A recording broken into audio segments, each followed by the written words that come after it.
So meron tayong ginagawa dito mga katropa na Honda Wave. So ang problema ni boss mga katropa, yung kanyang mga switch lang pinalitan namin, tapos yung kanyang preno gagawin namin. Kasi dito sa Lingayen, common issue ng mga motor dito, yung mga switch nagkakaroon ng kalawang. Lalo na kapag hindi na original yung switch natin, minsan yung mga replacement na switch, yung mga China brand na switch, yung kanilang mga components sa loob, yung mga materyales sa loob, bakal. Kaya kapag naulanan at maalat sa inyong lugar, o katulad dito sa Lingayen, maalat dito, nagkakaroon na ng corrosion kaagad at hindi na gumagana. Kasi yung mga original na switch, tanso yung loob niya, kaya kahit magkaroon ng ulan, medyo may protection siya at hindi agad naglulos. Tapos dito naman mga katropa, meron ditong Honda Beat na dinala sa atin, hinatak na lang sa atin kasi hindi umaandar. At ito, ginagawa na to ng ibang shop, kaya baklas na yung kanyang kaha, yung upuan, hindi na nakatornilyo, inangat na lang namin, tinanggal namin. At ang problema ng motor ni boss mga katropa, hindi umaandar kaya hinatak sa atin. Ngayon nung hindi magawa ng ating mga barkada sa ibang shop, kinuha na lang ni boss at hinatak sa atin para ipacheck kung ano talaga yung problema. Ngayon ang problema ng motor ni boss mga katropa, hindi umaandar.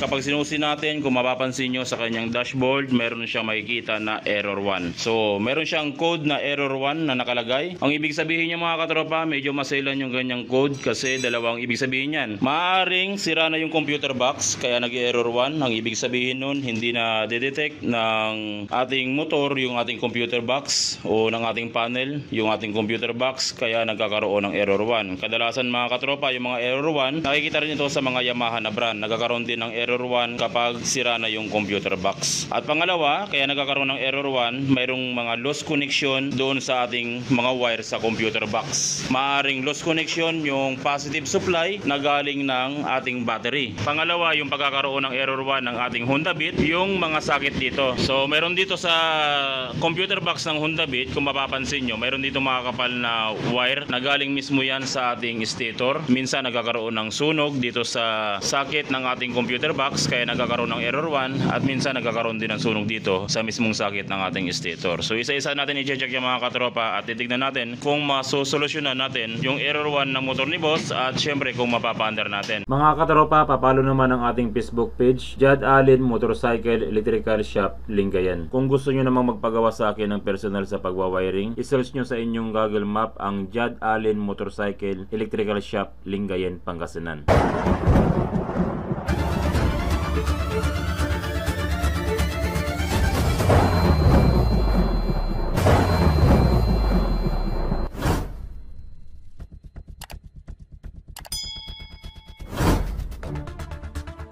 So ito na yung computer box ni boss mga katropa. Ang unang gagawin natin, i-check natin dito sa mga wire ng computer box kung mayroon bang positive supply na galing ng battery na kahit na hindi nakasusi yung ating motor. So ang gagawin natin, aalisin natin yung sakit ng ating computer box at hahanapin natin dito yung wire na red na mayroong lining na white. So aalisin muna natin to. Ito yung red white mga katropa. I-check natin yan kasi ito yung pinaka positive supply na galing ng battery na kahit hindi nakasusi, nasusupplyan siya. So ito na mga katropa, yung red na mayroong lining na white. Ite-test light natin yan. So gamit yung ating test light, yung test light clip natin, ilalagay natin sa negative supply ng ating battery. O kaya naman pwede natin ilagay sa body ground ng ating motor. Kasi yung red na mayroong lining na white, positive supply yan na galing ng battery na kahit hindi nakasusi yung ating motor, nagsusupply siya ng positive dyan. So dapat mayroon siyang positive supply na dumadaloy at iilaw yung ating test light. So nakalagay na sa negative supply yung ating test light. Subukan natin i-test light yung ating positive supply ng battery. So good yung ating test light, umilaw. Ngayon i-test light natin yung ating red na mayroong lining na white. Dapat umilaw yung ating test light. Subukan natin. So kung mapapansin yung mga katropa, umilaw yung ating test light. Ang ibig sabihin yan, mula dito sa ating battery, papuntang fuse at papunta doon sa red na mayroong lining na white ng ating wire ng computer box. Ang ibig sabihin yan, napapasukan siya ng positive supply at walang problema. Ngayon kung sakaling hindi umilaw yung test light natin, kapag tinest light natin tong red white, ang ibig sabihin yan, mayroong putol na wire papunta rito sa ating computer box. So ito yung mga possible na gagawin nyo para masupplyan ng positive supply yung ating red white ng computer box. Una, hahanapin nyo yung putol, kung saan banda na putol yung red white natin. Or pangalawa, dito naman sa ating fuse box sa 25 amperes, itong dalawang to na magkahilera sa kasunod ng 25 amperes, dyan nakalagay yung ating red white. Ang gagawin nyo, baka mayroon lang corrosion sa ilalim kaya hindi nagko-contact yung ating positive supply. Or pa pwede na kayo mag-tap ng wire dito sa red white, tapos ipagapang nyo na maayos at maglalagay kayo ng extra fuse at ilalagay sa positive supply. So hihiwalay nyo na yung supply niya dito sa fuse box, pero kailangan maglagay kayo ng extra fuse para kapag nagka-problema yung ating computer box, puputok yung ating fuse. Pero sa ngayon, good naman yung supply ng ating red white, walang problema kasi umilaw yung ating test light. Ang ibig sabihin niya, napapasukan siya ng positive supply. Ang susunod na gagawin natin mga katropa, dito naman tayo sa kabilang socket. I-check natin ito kung may problema yung kanyang socket. Dex, tanggalin mo nga to.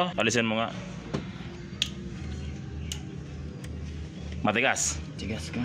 Okay. So kapag matigas yung atakin mga katropa, palatandaan yan na mayroong sunog o may problema doon sa mismong socket ng computer box kasi hindi normal yung kanyang Tigas. paghahatak or pagtatanggal. So heto mga katropa, kung mapapansin nyo, yung kanyang socket ng computer box, yan, sunog na. So ibig sabihin, hindi nagkukontak yung ating mga wire. At syempre, kapag hindi nagkontak yung ating mga wire, hindi aandar yung ating motor. At magkakaroon siya, magkakaroon siya ng error 1 or hindi aandar yung ating motor. So ang solusyon natin dito mga katropa, ang gagawin natin dahil masyadong sunog na yung kanyang socket at basag na yung socket niya, ang gagawin natin, ihilangan natin to ng wire yung kanyang computer box, hindi na tayo gagamit ng socket. So ito mga katropa yung ginawa natin, no? Tinanggal natin yung pinakasakit na, nilagarin natin, tapos nililihan na ni Gentle yung ating mga pin. Remedyo na to mga katropa, kaysa naman bibili si boss ng computer box, syempre mapapagastos pa siya. Kung kaya namang remedyohan, bakit hindi, di ba? Wala namang problema dyan. Ang importante kapag naghihinang tayo, yung bawat pin hindi siya magdidikit-dikit. So ito na mga katropa yung ginawa natin sa computer box ni boss. Direct na yung mga wire na ginawa natin. So ang gagawin natin dito mga katropa, kung ano yung pwesto ng ating mga wire, ganun din yung pagkakabalik natin. So ito na mga katropa yung ginawa natin, no? Direktan natin yung bawat wire ng computer box ni boss. Pagkatapos yan, pwede nyo nang isauli rito yung ating computer box sa kanyang lagayan. So nilagay na natin yung computer box mga katropa. Subukan na natin isusi yung motor ni boss. Kung mapapansin nyo, mayroon na siyang lumalabas na check engine pero nagbiblink siya. Bibilangin natin kung ilan yung kanyang slow blink tsaka yung kanyang fast blink. So tignan natin, 1, 2, 3, 4, 5, 1, 2. So 5 slow blink tsaka 2 fast blink, ibig sabihin nun error code 52. So kapag nagkaroon ng error code 52 mga katropa, kadalasan ang problema dito sa baba, yung papuntang CPK sensor ng ating motor. So possible na problema dyan, mayroong putol o kaya mayroong corrosion, lost contact, kaya nagkakaroon ng error 52. So ang gagawin natin dyan, siguro aalisin muna natin yung air cleaner nya, tapos titignan natin tong socket na to sa baba ng throttle body kung may putol siya o mayroong corrosion. So ito na mga katropa yung ating mga wire. Tinanggal natin yung kanyang airbox. Tapos dito sa mga wire niya mga katropa, minsan ang error 52 dito sa socket ng ating CPK sensor. Ito mismo yung socket ng ating CPK sensor, minsan may mga napuputol na wire dito. Or kaya naman kung walang naputol na wire, automatic magpapalit na kayo ng CPK sensor. So ang gagawin natin, lalaslasin natin lahat to at tanggalin natin yung cover niya gamit yung blade cutter. Lalaslasin natin para makita natin yung kanyang wiring. Kasi minsan walang putol sa labas pero sa loob meron ng damage. So ito na mga katropa yung wiring ng motor ni boss. Binilatan natin dito sa side na ito papuntang harness ng kanyang motor. Wala siyang putol, pero pagpunta sa harness ng ating CPK sensor, doon sa baba ng stator meron siyang putol. Ito. Yung kulay na naputol sa kanya ay brown na mayroong lining na black. Dito siya naputol. Ang nangyari dito, nagkaroon ng corrosion. Kung mapapansin nyo, yan, nagko-corrosion na. Kaya napuputol yung ating wire. Tapos bukod dyan, syempre, i-check pa rin natin yung mga ibang wiring kung may putol o wala. Kung nasigurado nyo na walang putol, ang gagawin natin, yung brown na mayroong lining na black na naputol, ang gagawin natin, irerekta na lang natin ito at hindi na natin idadaan sa socket. Hanapin nyo rito yung katapat niya na brown black din. Ang gagawin natin, puputulin na rin natin ito, yung brown black ito. Puputulin natin yan, tapos pagdidikitin natin silang dalawa. So ito na mga katropa, yung brown black na naputol, dinugtong na natin dito sa kabilang brown black papunta sa harness ng ating wire. Pagkatapos yan, subukan natin siyang isusi kung magkakaroon pa siya ng error 52. Okay, wala na. Subukan natin paanda rin. Iyan o. Ano nga sabihin boss? It's alive! Hallelujah! So okay na mga katropa, ito yung kanyang problema, error 52. Tapos yung sa computer box, nasunog yung kanyang wiring, namatay yung makina ni boss. Boss, kailan mo pa ito total body? Wala pang total body? Pero nung nakaraan, yung nasa Manila daw, naka-total body na. Kailan pa? Mga 3 years ago. Kailan eh. Subukan natin. Pandarin natin. It's alive!